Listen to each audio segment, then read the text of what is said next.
Right. Okay. Well, let's just throw it open. Let's make a start. Anyone wants to share or ask something?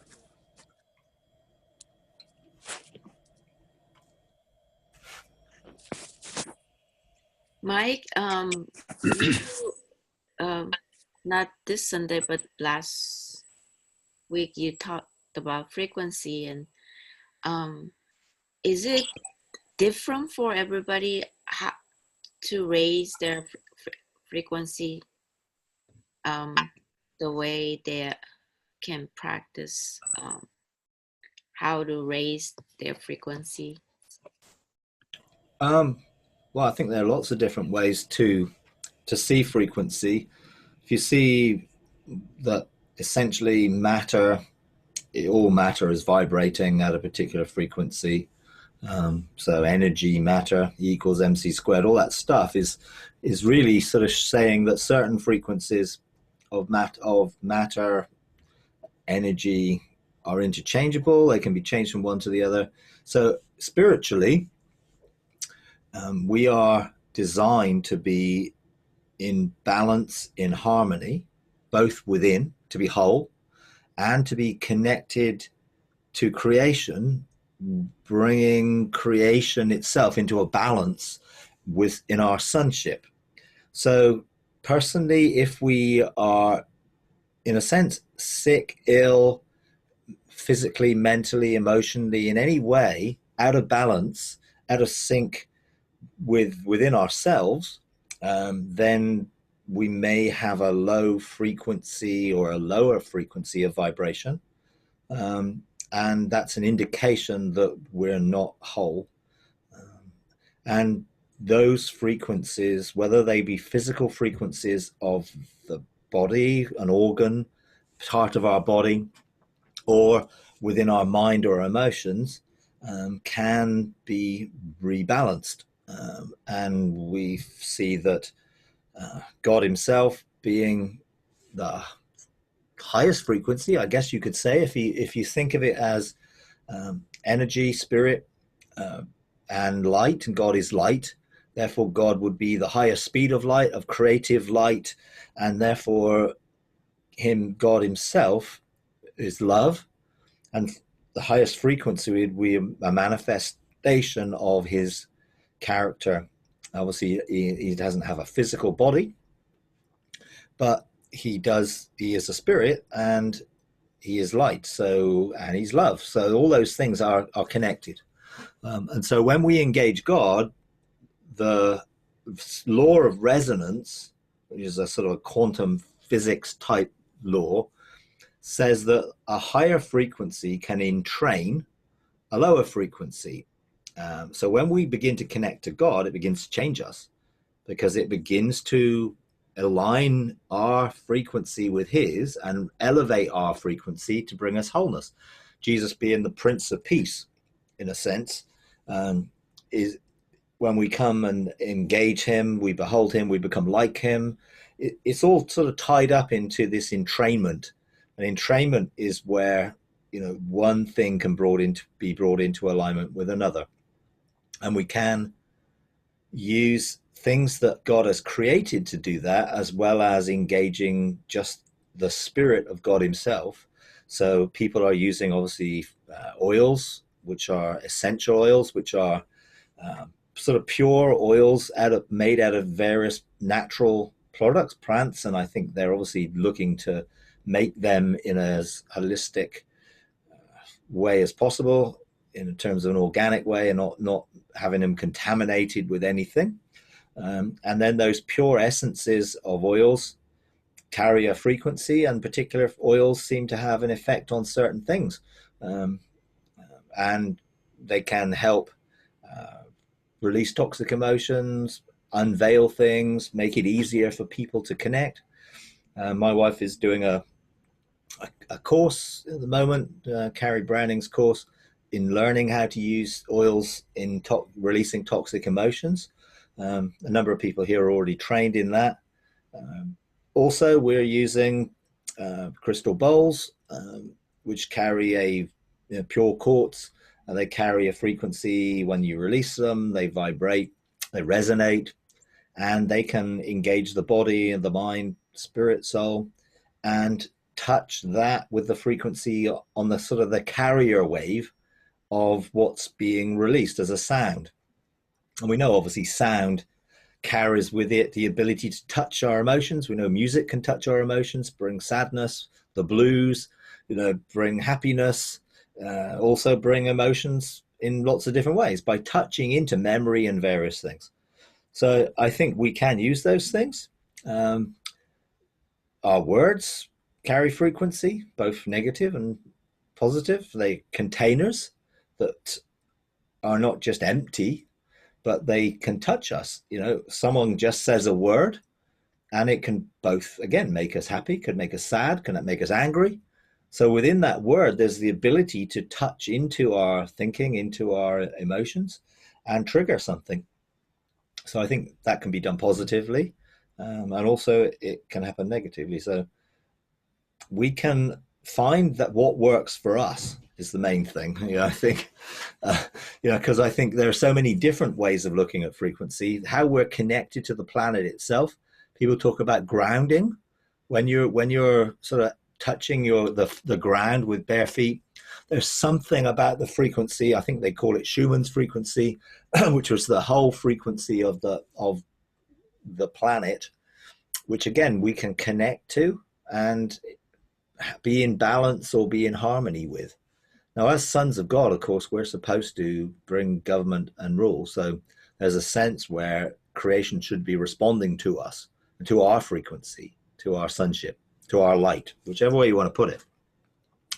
So I do believe you can apply that. I mean, I was using, when I did the session on frequency, I used some of the crystal bowls, and I used them as I felt led, and I released particular things. Firstly, I released love, so that people could engage and experience love, which bypassed the blockages that people have, which stop them feeling love. I also released healing, and I also did a little experiment in which I released something that I didn't say what it was, and then I got people to feedback what they felt. And the people who fed back picked up on the 4 words that I actually released. I released love that would bring joy and peace, and I released freedom, through that love.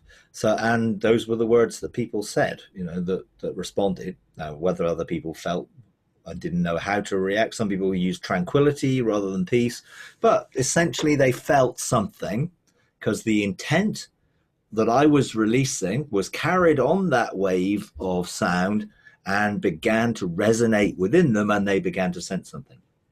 So this week, we did some more stuff with that. My wife shared something on words, and from Psalm 139, she did I am.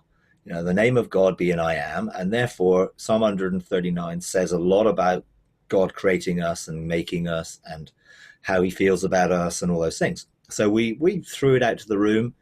We have people there from our therapeutic community, so they're quite into looking at how they feel and whatever. And so we had a lot of words. So I am known. I am not alone. I am fearfully and wonderfully made. I am, and there's loads of statements. We had a whole board in a whole flip chart full of statements that come out of Psalm 139. Which are a reflection of how God sees us, the vast sum of his thoughts about us. But when we know our identity as I am, and obviously Jesus spoke the 7 statements of I am, I am the way, the truth, the life, the resurrection, the life, bread of life, the door, those sort of statements of reality, we release, again, encourage people to release them and resonate with them.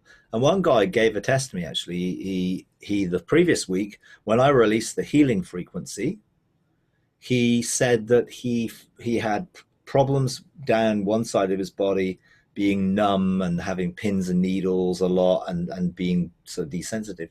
And he said the frequency went round him, and he's been healed since, just by the intent carried on that. Now, we would used to get people up and lay hands on them and pray for them one at a time. But now you can release a frequency that it engages the whole room. And actually, if you engage the spiritual realm, can go beyond the room and engage people all over.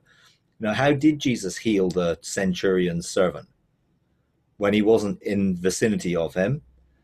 Well, he was able to, in some way, connect to where he was, whether his intent or the frequency that he had or the words that he was thinking or even his thoughts were able to engage the person. Well, we know that that's possible because of quantum physics and whatever, that things can be engaging and tunneling through something without having to go through the physical makeup, because it goes out into the non-local quantum realm and then comes back into a realm in a different place.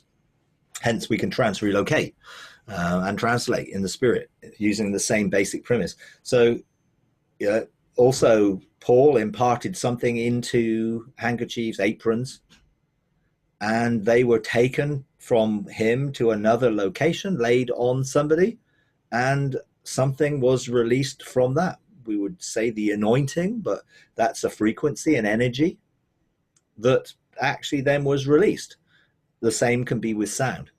We can release a sound which carries something which then can release. And we know musicians, they have an intent when they write a piece of music. And sometimes we can feel the intent. Now, we have a guy here, Sam, who has written loads of different pieces of music to help people engage, which are all free to download. There's lots of different ones in identity, alignment, realignment, harmony, healing.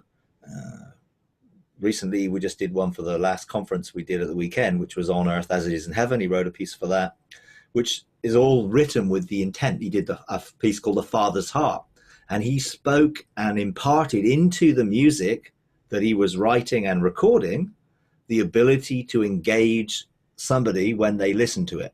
And if you engage something that has an intent, with an intent to engage, then that intent can be released as you experience it. So I think there's a lot that can be done to raise frequency. Personally, do I do any of those things for my own self? No, because I've learned to engage probably with the Father, with Jesus, with their frequency over the last 8 years or so, in a way that I sense and feel that myself, and that touches me, engages me, aligns me, whatever. But I'm not knocking any of the other things. I think they're all things that God has created and is using to engage people. And we have certain frequencies of sound recorded in particular notes, sort of like 444, 432, 440, different. Tune in the note of A, and if you tune the note of A to 444, then C is 528. And it appears that 528 seems to be a healing sort of frequency. Another frequency is 713, which is sort of called the resurrection frequency, and seems to be involved in restoration and various things. Now, it all sounds a bit weird, but then what doesn't sound weird? Laying handkerchiefs on people and them getting healed. Well, that's pretty weird.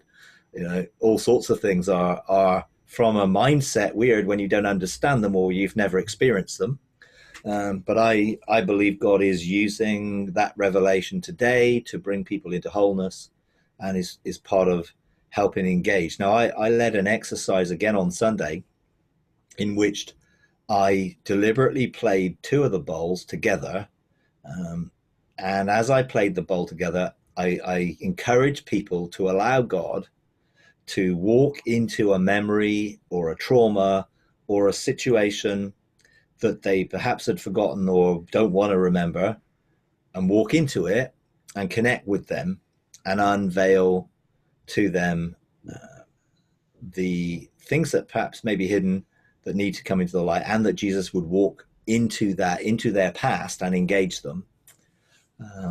And I think we can use frequency to connect with altars, DID type dissociative disorders, to engage people. Now, you can use oils that also work. Flower essences also work. They seem to bypass the the blockages and get underneath to unlock things, unlock memories. You know, someone I know very well had a session with Carrie Browning when she was here, and it unlocked some memories which she had suppressed, and to a degree dissociated from. And all of a sudden, by applying certain oils, it unlocked it, and the memories came back. And she's now having to work through the implications of what happened through those memories, and is, you know, on the road to wholeness and health through it. You know, now those things didn't get unlocked before the oils were applied. I think we can use frequency to engage a realm within somebody that people may be, their parts of them may be fragmented, broken, stuck emotionally, and these things seem to unlock it. They seem to get beyond the barriers of the mind to reconnect with things in a way. So lots of ways I think you can use frequency in your own life, what works for you.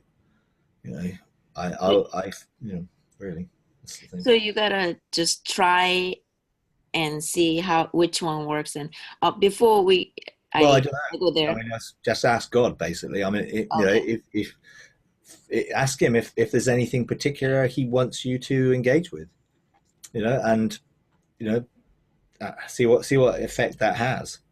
You know, Okay. I for have. me, God is the highest frequency. Love is the highest frequency. So I want to be cocooned with love, surrounded by love, so that love can effectively manifest. So if you have rivers of living water flowing from your innermost being, you are, in a sense, creating a energy field, a frequency around you that you can particularly fill with something that you have intent to do. And particularly if you're mandated to do so, like Peter's shadow healing somebody. I don't really think it was his shadow. It was more what was emanated from, and that was the only way they sort of was able to describe it. You know, touching the hem of Jesus's garment, and power went from him. Well, what's power? A form of energy. So in some senses, they were able to connect to his energy and draw it to heal them, because he was creating an energy field around him. We can create energy fields around us. You can actually measure the energy field that's coming out of our heart, and it goes around us quite a number of feet around us. And when people come into that connection with our energy, they can pick up and sense things. You can sense the atmosphere in a room. You can sense a cloud over someone. You can sense their bad mood. You can pick up the frequency that they're vibrating at, or what their energy they're releasing. And you can discern what it is. And I think the cardiogenosis type, heart to heart, is where those energy fields begin to interact. And the higher energy field can entrain the lower energy field into a harmonious connection. And so when I engage with God, I'm connecting to his spirit, to the light that he is, and that light can entrain me. My spirit's also a light being, to radiate energy of that light, if you like.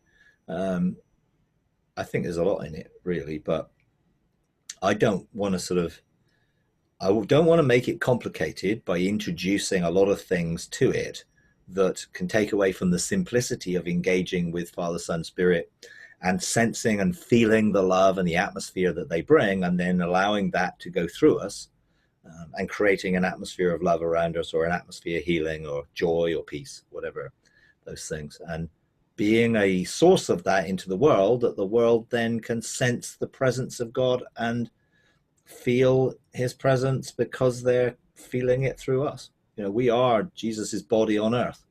So we need to be able to touch the world, engage the world in a way that they can sense that it's Jesus, and it's carrying that frequency of love and everything else. So, yeah.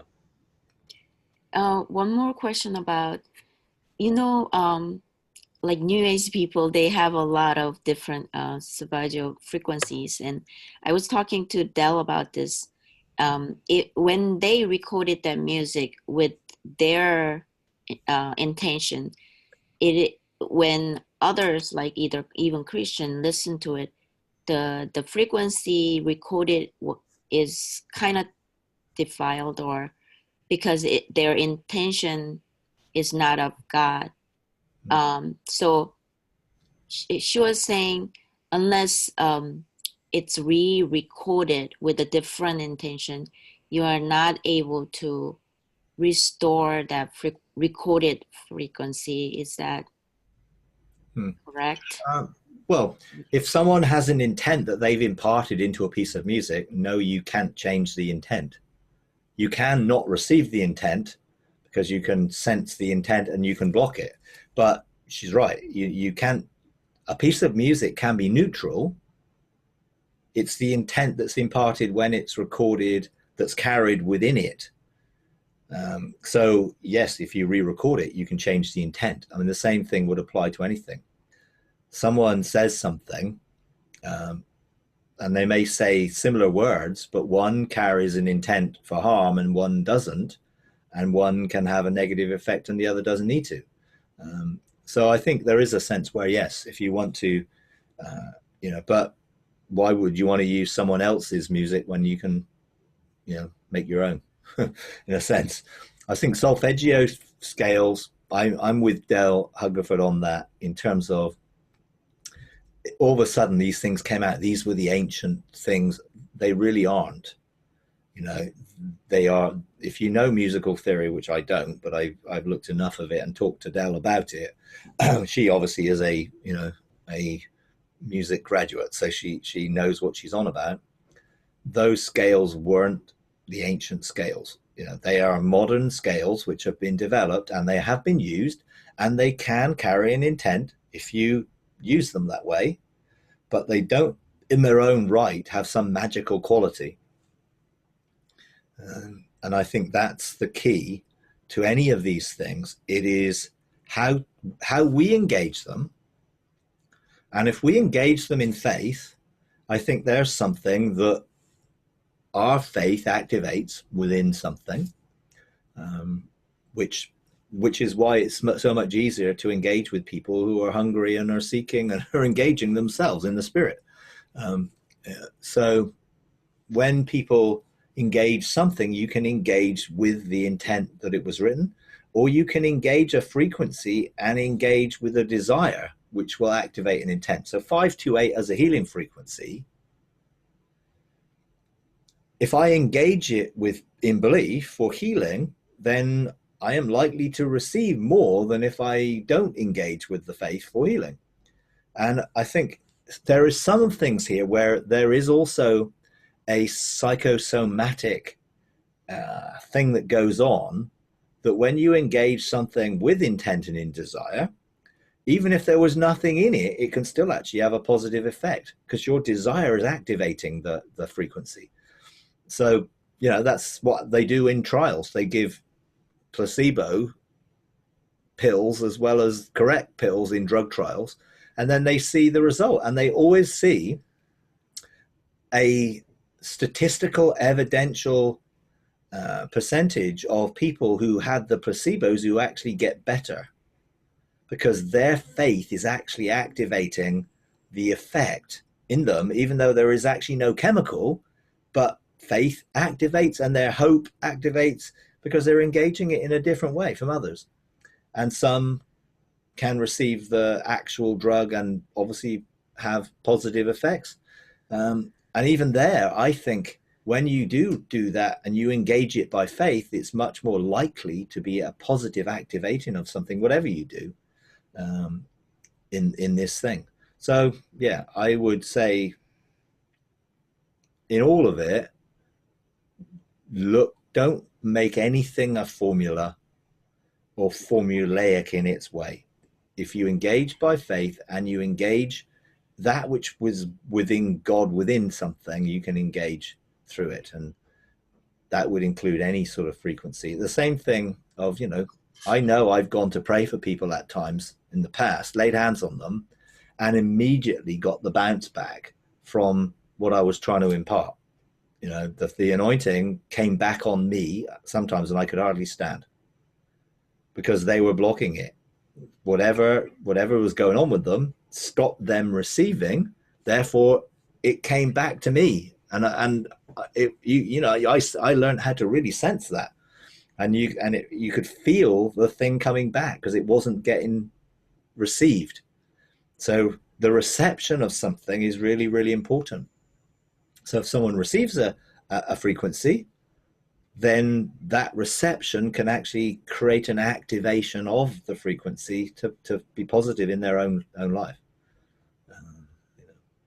So Mike, since you talked about the faith and how the other person can block it, so even though, let's say you listen and the music is pleasant, and maybe or maybe not the music had an intent, but with our faith, would we able to block the negative and just receive the positive aspects of it by faith? I mean, that's what I meant by not like restoring the music, but just get the benefit of. Well, if someone has produced something with a negative intent to harm, then we can block that negative intent. But I wouldn't want to be listening to someone's music who had that intent. Why would I want to listen to that when I can listen to a whole load of positive stuff out there, which was written with positive intent? I would just not listen to it. If I sensed something had something negative attached to it, I just would not listen to it. Right. And if I was listening to it for some positive reason, I would find something positive out there. You know, I would go and find something, because there's enough positive stuff out there being produced. I don't need to try and do something with the negative. If I sensed it was negative, I would just stop listening to it. Okay. Yeah. And I know, you know, there are some things which carry negative lyrics and negative things, you know, and there's some things I just don't like. So I just don't listen to them, you know, and I think, you know, that's just where we can all be with it. But, you know, there is a lot that I think is being unveiled, and I think there's probably a lot more to come, and how you can focus and apply. I mean, I know, you know, how much of this is history, how much of it is mythology, I don't know. But, you know, there is evidence that a guy called Rife made a frequency machine. I think, I can't remember, it was the 40s, 30s, 40s, I don't know, a long time ago, and took terminal cancer patients and used this frequency generating machine to apply to these patients, and saw pretty miraculous healing from terminal patients. And the mythology goes that the drug companies who, you know, sort of took it and stopped it being used, and I don't know what happened. But there's also all conspiracy theories around stuff. I don't know the genuine truth of that. I believe it is possible. I know someone over here in the UK had a frequency generating machine, Christian lady, and was using it with good results on people to restore, make them whole.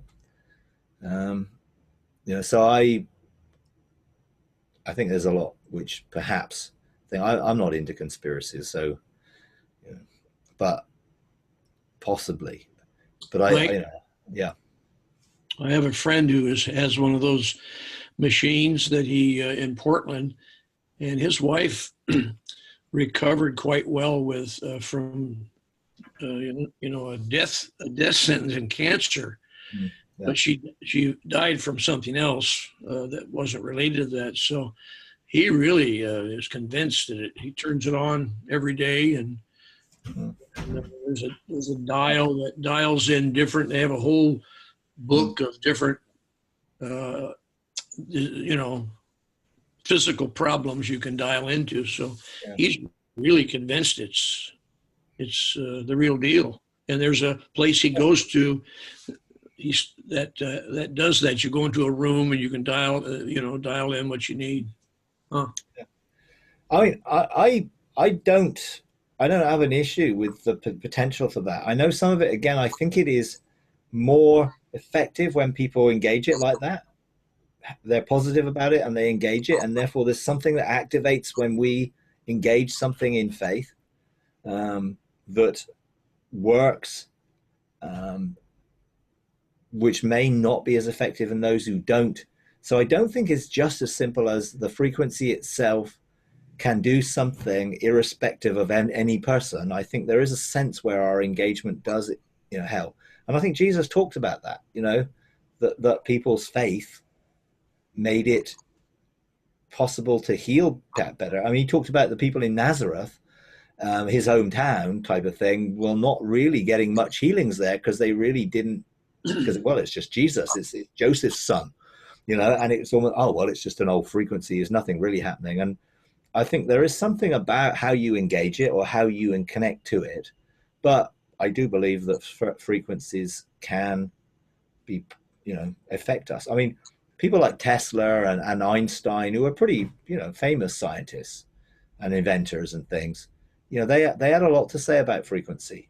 I think Tesla was like, well, if you want to understand the universe, think frequency, vibration, type of thing. Same with Einstein. Everything is frequency. Everything is vibration. It's like he described us as souls vibrating at a frequency within a biomechanical body or something. And so I think there's something to it all.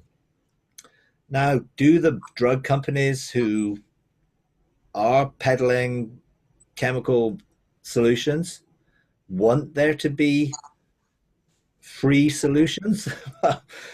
Well, this is where this conspiracy comes in and all this stuff. Are they deliberately, refraining from releasing revelation or truth about certain things because they lose their profits?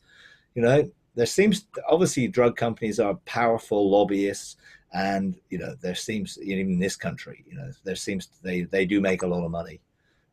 And from one sense, they may not have an awful lot of incentive to help people to be healed without their drugs. So there may well be some things which are potentially being restricted. I don't know. But you would think if someone was healed of cancer using something simple like generating frequency, that more people would want to hear that message. But I think that's why people are doing it. And that's why I did the session on frequency, just to say, hey, look, this is totally in sync with what God's doing today. And here's the sound of his voice is a frequency. His voice is like the sound of many waters, which encompasses the steep calls the deep at the sound of the waterfalls. They all contain, quite intense frequencies, which we seem to tune into. We're tuning into the frequencies of the spirit, and our spirit is sensitive to spiritual wavelengths, if you like, or frequencies. So we're learning to see the angelic realm. We're learning to see things which are not just with our physical eyes. So I think all that, also part of the story. But yeah. We have, the church has a language that we're comfortable with.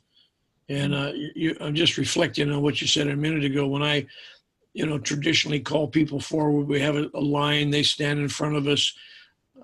I always respond to someone first because of something.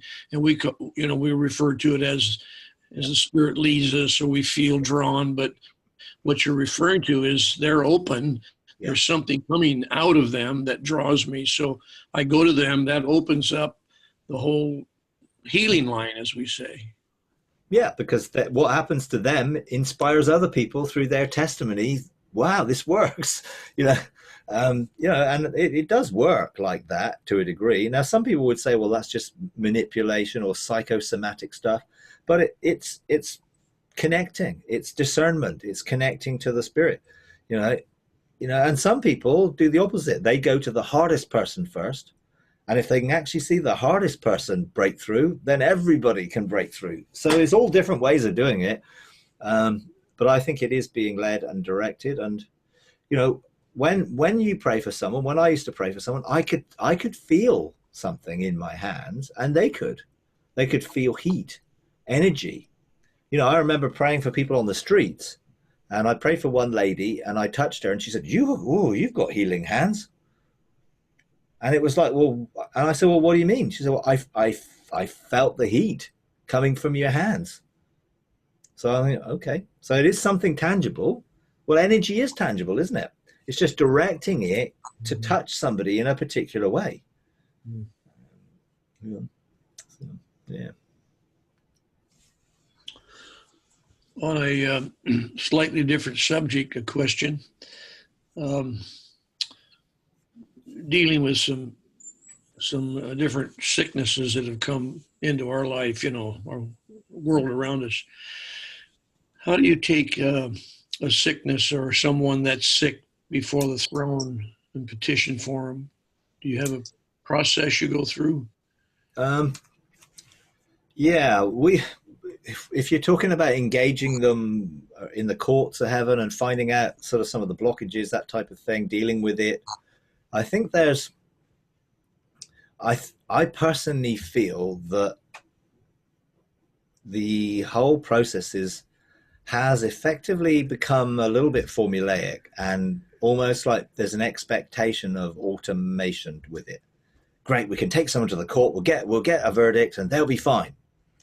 And I personally don't feel, if you take someone to the court, or go with them to the court, or help them, or you're on their behalf with a sense where they've invited you to go for them, then I would always be looking to then share with that person to bring them into agreement and acceptance, because it's them ultimately who has the accusations against them if it's a courtroom thing.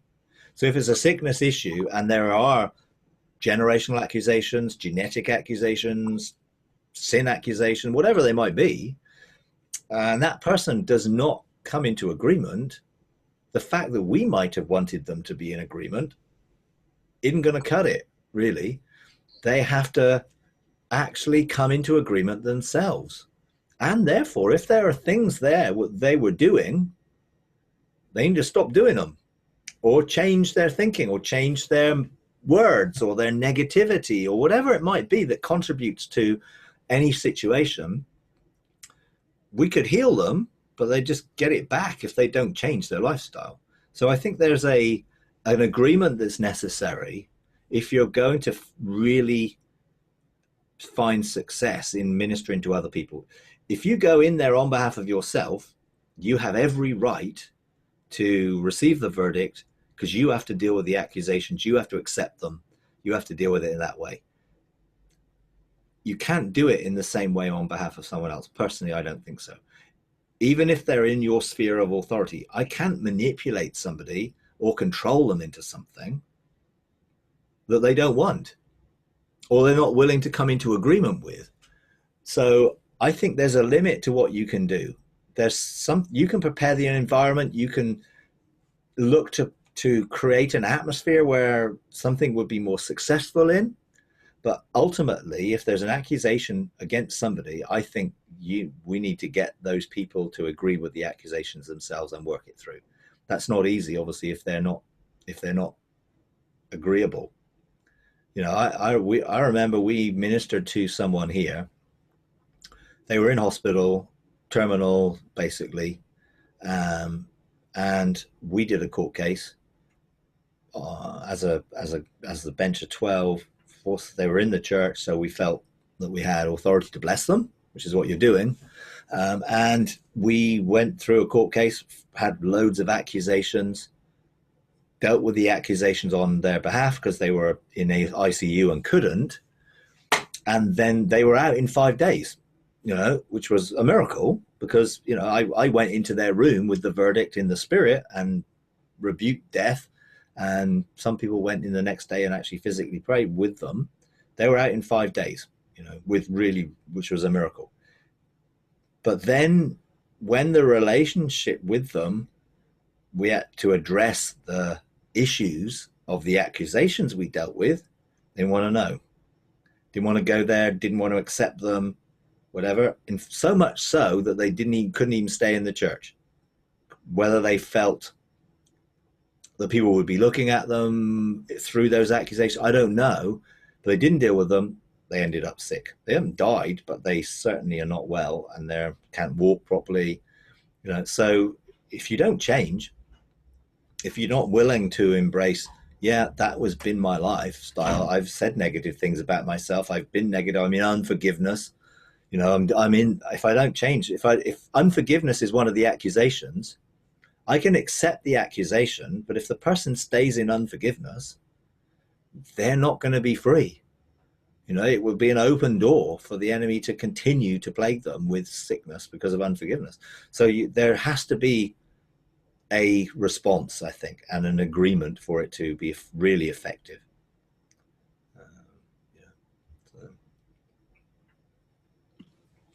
Do you think there's a certain amount of protection when people stay under in a church, in an anointing, under anointing, and they don't change for a season? There's at least kind of a grace season.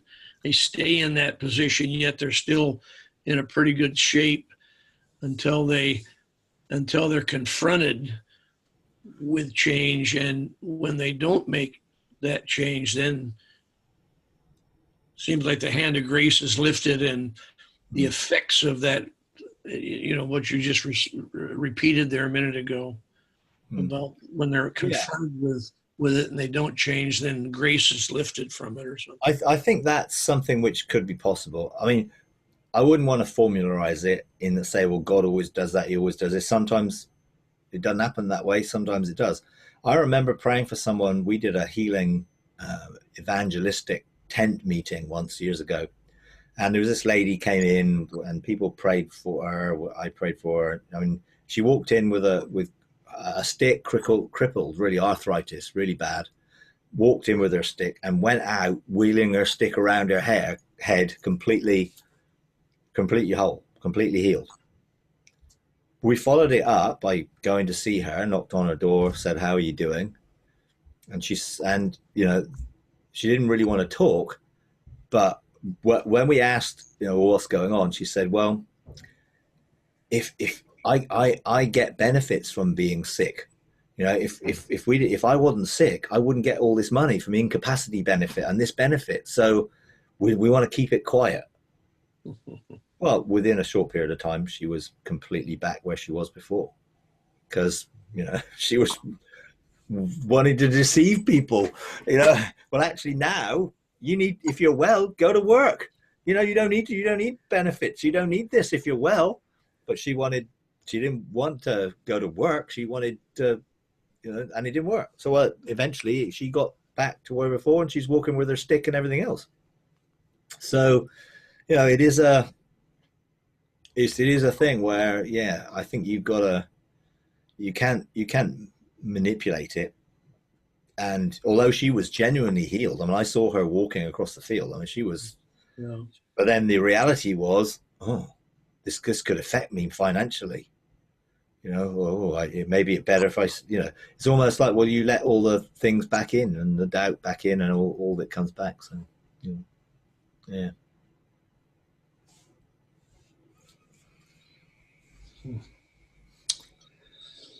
All right. Okay. Anyone else got anything they want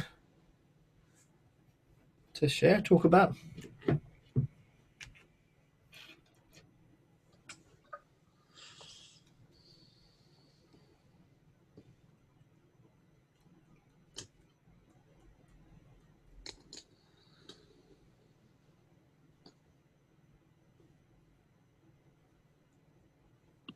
Mike, do you have, I know people are starting to talk about, Mazzaroth, and so as far as according to like your birthday, and then how the Mazzaroth laid out. I mean, to me, I think that's just astrology. Oh, I'm not into that at all. I don't think we live under a fate system. I think we have destiny. I don't think it's because we were born under a particular star sign or the heavens were aligned in a particular way that will determine what we do or don't do in our life. Are there potentially some frequencies that are emanating from constellations or stars that potentially do have a spiritual effect? Yeah, possibly so. You know, there are constellations which are missing light from angelic beings who should be there who aren't there, or angelic beings who are there that shouldn't be there, that potentially could have a negative effect on us. But it isn't an astrological system of, if you're born under this, you're going to end up with this personality or that. That to me is just it's just people making money out of it, you know, and yeah. fooling people into believing that they're going to get their star reading and all this sort of stuff. I don't believe that system is true. Is there and can there be an effect from other things that could affect our lives? Yeah, potentially. But I don't think it's the system that way. And actually, we should not be subject to the times and the seasons. They should be subject to us.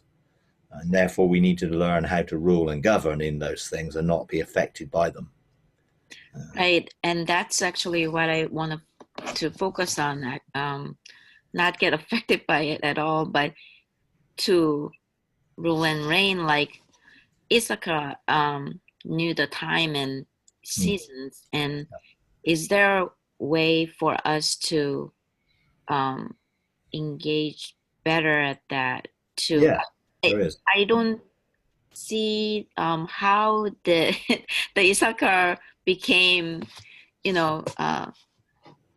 famous for knowing the time and seasons. And well, I think you've got to not take it outside of relationship with God. Okay. That if they tuned into a relationship with God, they will become sensitive to the revelation that God would give about, with wisdom, engaging the seven spirits of God, wisdom, knowledge, wisdom, understanding, counsel. I mean, all these things are designed to bring us in tune with our own lives, the creation itself, and the times and seasons. Heaven functions on seasons, just like the earth functions on seasons. The heaven seasons, judgment, justice, grace, and mercy, are seasons that are aligned. And within, if you want to effectively bring change into your life, understanding the seasons that you're in. If God has got you in a season, you don't want to get out of it until he moves you to a new season. If we're in a season and we understand what's going on, we can cooperate in that season. Song of Songs talks about, the cold wind blowing from the north and everything season seems to be really difficult. Well, God can use those seasons, and some of those seasons are designed to help us. So the discernment would be in that, stay in it until it's accomplished in you what you need to accomplish. Now, if there are things which are negative, which the enemy is trying to do for your life, then obviously you don't want to stay in it. But also within the external Mazzaroth, or the constellations revolving, is the outer wheel, but there's an inner wheel of the circle of the deep, which is where the chancellor's houses are. And those are things of aligning the release of things from the chancellor's houses and the authority that are within and can activate there to bring you into change of season in your life. So if you align the precepts, statutes, and laws of God in your life, and then some things can open up, and then those things then begin to open up so that you can come into with a new mantle. And I mean, these things are things that you can learn to connect with and align for things in your life. Now, I look back and see the alignment of the houses, or the chancellor's houses in my life, that was being facilitated by one of the Malachim angels that was sat on my throne. And I had very little to do with it other than cooperating with it or not. But we do have an angel assigned in heaven who is there to help us come into destiny, ministering spirits after those who are heirs of salvation. And I found that they were involved in aligning things in my life, seasons in my life, to bring me to maturity. And I look back and I can see where I had a deeper revelation of the principles or precepts of God, and I saw things differently. And then that began to change how things are ordered in my life. And then things began to shift.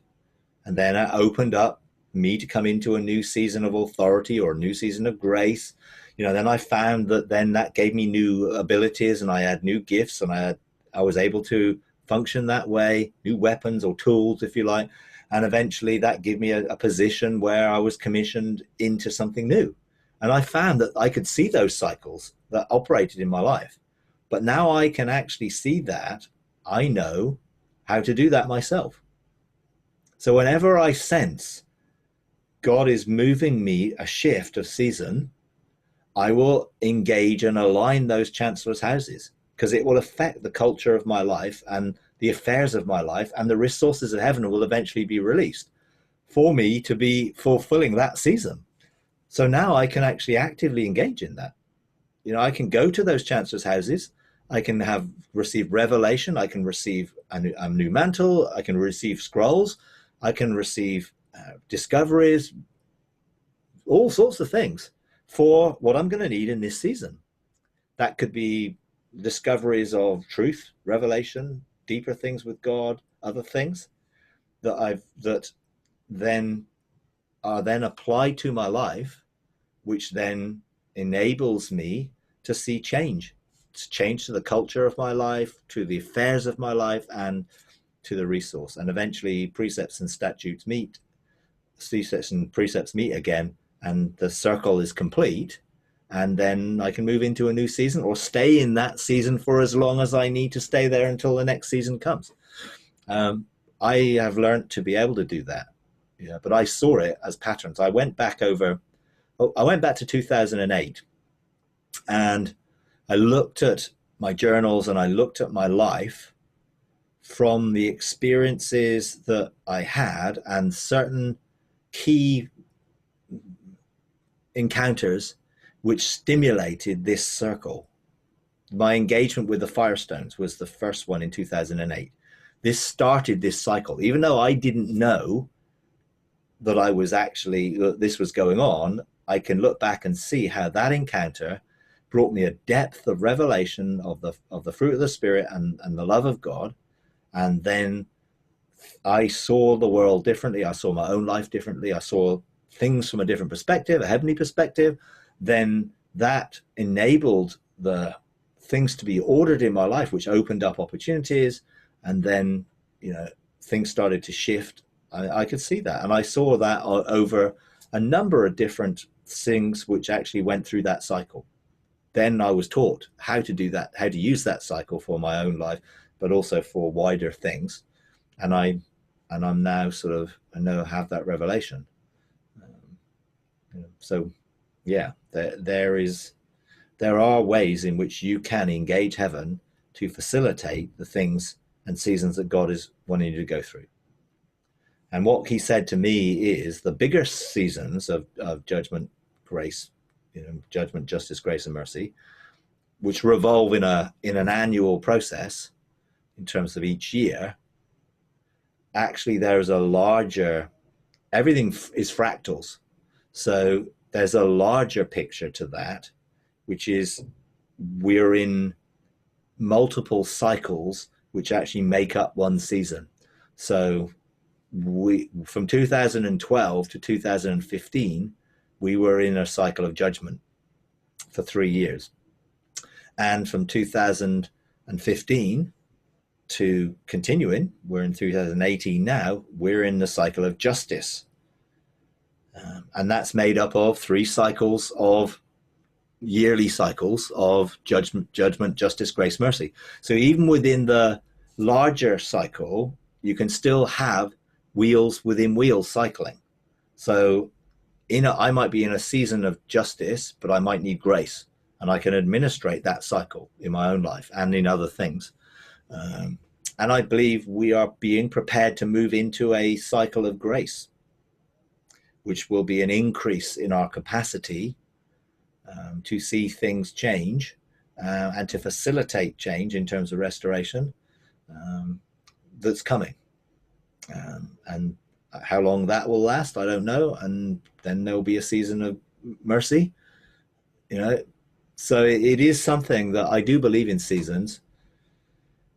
A lot of people are talking about ages as if that one age is finished and then another age starts. That may be true from a cycle perspective in looking at how seasons operate, but there are many people still in the previous season, even after the last one ended for some people. You know, forerunners tend to experience things first, and others who don't experience that are still in the previous season. You know, so I feel that they're more like overlapping periods of time rather than one end ends and the other one starts. So people talk about church age, they talk about kingdom age, they talk about Melchizedek age, they talk about all these different ages, which can have an elitist thing with it. Well, we're in this age and we've moved into this, and these lot, they're just, you know, in some previous thing. There should be with it a desire that we would all come to maturity and come into the revelation of the truth that is being unveiled. But many are still in the revelation of the previous season, and God's still working with them in there to get them into the place where they can embrace what he's doing now. But he doesn't stop working with them. Some people almost present it as if, well, that's ended. That's it. Tough. You missed it. I don't think God ever wants anyone to miss anything. So he'll continue working. Let's say, I don't know, let's say we're operating in some age and the previous age, they operated in a particular way. Does that stop for those who have not yet embraced? No, I don't think it does.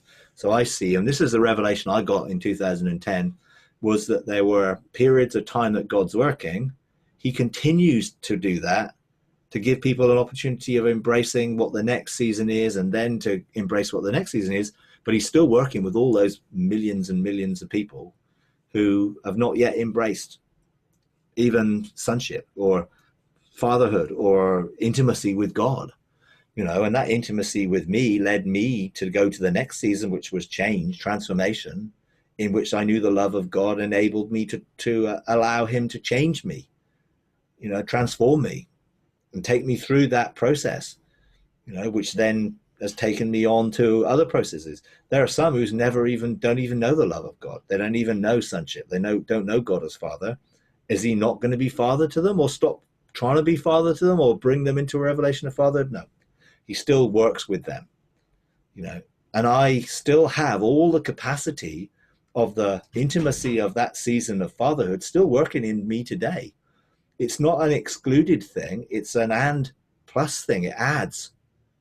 So I don't want to move into this place of where the judgment of God can be released into my life to transform me and not take with me everything that's come out of my experiences that came through that season of love.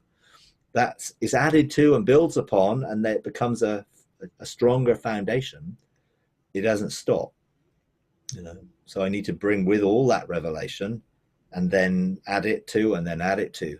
So it's like, you know, you do a 101, and then, you know, you go to the next level, but you still have all the revelation of 101. It's just it's like out of mathematics. You know, there are only 9 numbers plus 0. Those 9 numbers plus 0 make up every single number that can exist. So 1 plus 1 is 11. You know, so let's say 1 is the first level, add another 1 to that, and you have 11. So you don't have to have 1 plus 1 equals 2 necessarily, depending on how you view it. So the next level, you know, could be 11, 21, 31, 41, 51.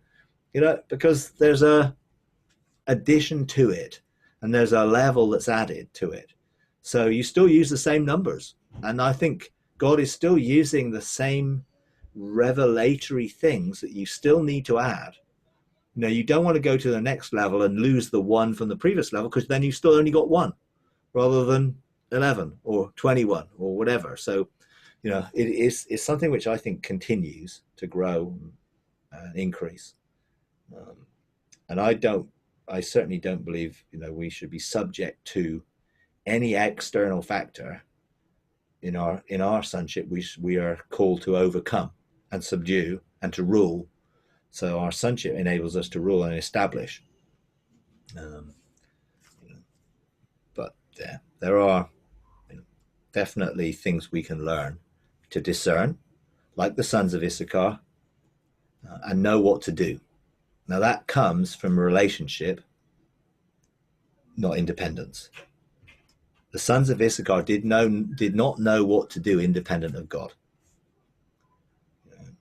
And there are others, like the sons of Korah and others, that are mentioned in the Bible. There are others who, through relationship, had revelation, or not, depending on who they were sons of. But I do believe, we are definitely called to understand the seasons and to administrate the seasons. Mike, that would kind of give a fresh picture of if you go from place to place around the country or the world. We became Pentecost, charismatic, this move. I can go into Pentecostal churches that have the anointing of God, the sweet spirit of God, but that's where they are. You go to charismatic, then you go to a faith movement, you go to but God's still moving there because that's their season they're in. Just reflecting on what you said. Yeah. No, I would accept that. The sad thing is when God is moving on and they stay the same and essentially they fossilize in there. And so although God promises to gather wherever we gather in his name, and I do believe he's at work, but he's always at work to try and bring people to maturity, not to keep them the same place. And there are people who obviously try and maintain the same place because that's their comfort zone, where they're comfortable ministering in, and what revelation they've got. Unfortunately, some people defend that revelation and then don't move with the next season. They don't add the next season to they stay in the same season. And, is God still in that? Yeah, he is. And he still loves people and he wants people to move on. And I do believe sometimes you find that it does wane and people try and maintain it with greater man-made ways of doing it. Yeah. Better worship, better techniques, better preaching. But actually, God is actually saying, hey, there's more over here. And he does, to a degree, lessen his hand in that, not so much to the degree that he will ever fully leave, but to a degree where people should recognize, this isn't the same. There's more, and we're not, but people are where they are in those movements, and God desires to move people into the fullness of their inheritance and maturity. And he's at work to try and get them out of that, which is why he brings fresh revelation into it. But I think he can also hold his hand somewhat for some people to be sensitive to say, wow, that we need to move where the cloud's going, and we don't think the cloud, we don't move with the cloud. We're stuck still. When the cloud has moved on, we're still living in the residue of the cloud rather than the fullness of the cloud. Mm-hmm. And it's like we may have been in the center of the cloud and now we're on the outside of the cloud, perhaps. I don't know. Different ways of viewing it. But I do believe, God has not sort of forgotten anybody. He still wants to draw them into the fullness of what he wants to bring.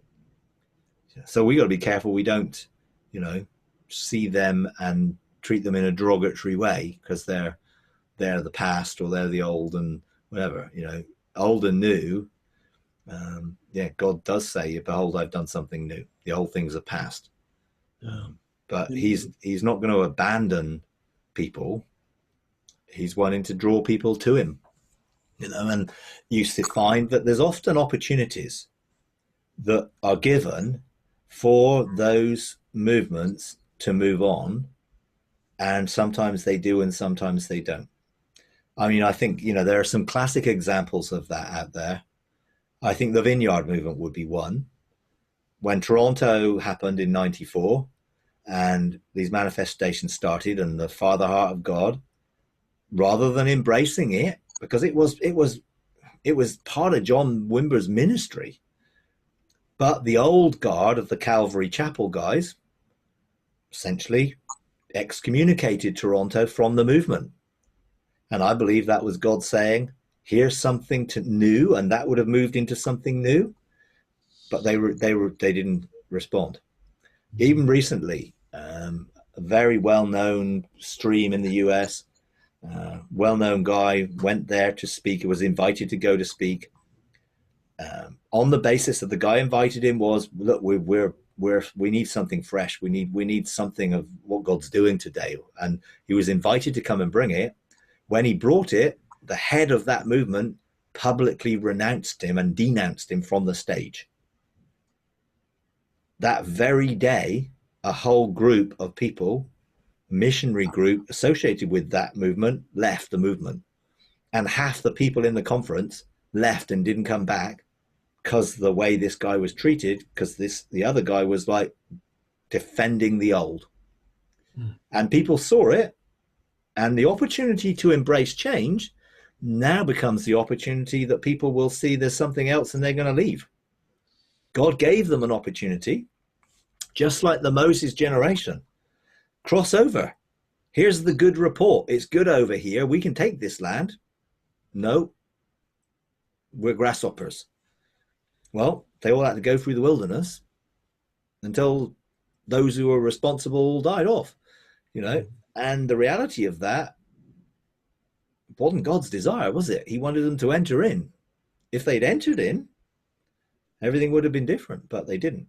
And so God always gives us an opportunity and continues to give us opportunity, but there are some stages that actually, okay, that's the end. And I think you're going to find that some of the old guard who are defending the old things are going to start passing on because they're not going to embrace the new, and this, and they're restricting and holding whole movements back. Amen. And I think, but God wanting them to embrace it. This is the thing. This is not a punishment. This is a opportunity. But if you reject what God's doing, then the consequences of rejecting what he's doing are you miss out. And there are consequences of missing out on what God's doing, because what you are doing, people will realize, I wonder how many people along that 40-year journey in the wilderness were cursing those who made the decision to chew dust for 40 years when they could have gone in and had milk and honey, and all that sort of stuff. I'm sure there were a few disgruntled people, after all that time. And I think that's what happens when those who are hungry and want something are being held back by those who have a vested interest to control things, then they tend to leave. And I would expect there to be a hemorrhaging from movements over the coming years with those who are hearing the sound of heaven and are following the call, and the call is moving them out of where they are because they know there's more than this, and they know they're not going to get it there. Sadly, I know it took wanting everyone to embrace it. So I look back and see people that were way ahead of me, and I didn't see it then. Grace of God worked on me and brought me, so he does work us along, and thank God for his diligence. Absolutely. Yeah. His perseverance with us. But those who are responsible for covering others and therefore potentially restricting others do carry a responsibility for that. Everyone's responsible for their own lives, but when you have placed yourself in a position that you provided a covering for people, then you are responsible if you are restricting those people by what you're doing from embracing what God is doing. And I think that is a responsibility that I would not want to be bearing personally, which is why we don't provide coverings for people. God is their covering, and they can all gauge God themselves. So, anyway, okay, I'm going to leave it there. I've got I think the book is out next week on Amazon. You can pick it up, My Journey Beyond. So, which I eventually managed to get it out, but have a look out for it. And you have a Kindle version too, right? There should be a Kindle version out yet. So yeah. Thank